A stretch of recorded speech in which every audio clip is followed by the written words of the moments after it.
Israel ফিলিস্তিনের সকল জাতি ধর্মের মানুষের উপর নির্যাতন করছে এবং অন্যায় অবিচারভাবে হত্যা করছে তাদের। মর্মান্তিক এই হত্যার যে দৃশ্যগুলো তা দেখলে মানুষের হৃদয় কেঁপে যায়। ইসরায়েলের এই নির্মমতার প্রতিবাদ জানাতেই আজ বীরগঞ্জ উপজেলায় সকল মানুষ প্রখর রৌদ্রেও জড়ো হয়েছেন তার প্রতিবাদ জানানোর জন্য।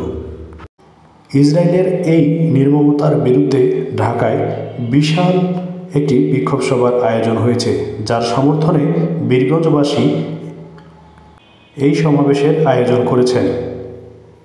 এখানে উপস্থিত ছিলেন স্থানীয় ওলামা একরামগণ, স্থানীয় নেতাকর্মীবৃন্দ সহ দল মত নির্বিশেষে সকলেই এখানে উপস্থিত হয়েছেন। সকলে হত্যাকাণ্ডর এই প্রতিবাদের পাশাপাশি ইসরায়েলি পণ্য বয়কটের জন্য ডাক দিয়েছেন। ইসরায়েল ফিলিস্তিনিবাসীকে শুধু হত্যাই করছে তা নয়, তাদের কাছে কোনো ঔষধপত্র, খাবার কোনো কিছুই ওই দেশে ঢুকতে দিচ্ছে না।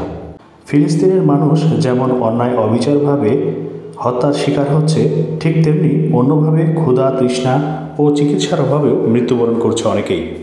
ইসরায়েল যেন ওই দেশের মানুষকে মানুষই মনে করে না, পশুর মতো হত্যা করছে তাদের। তাই তো স্থানীয় জনগণ প্রখর রৌদ্র ও ক্লান্তিকে উপেক্ষা করে এই সমাবেশে যোগ দিয়েছেন।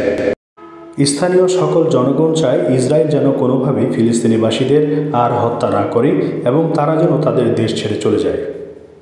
ফিলিস্তিনবাসীদের যেন শান্তিপূর্ণভাবে বসবাস করতে দেওয়া হয়।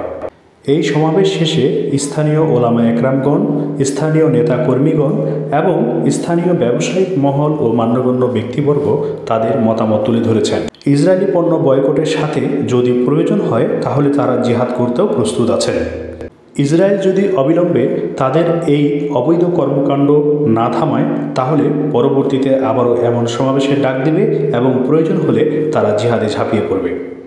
এছাড়াও স্থানীয় বক্তাগণ বলেন, যদি খুব শীঘ্রই এই সমস্যার সমাধান না হয় পরবর্তীতে তারা আবারও রাস্তায় দাঁড়াবে বলে মন্তব্য করেছেন।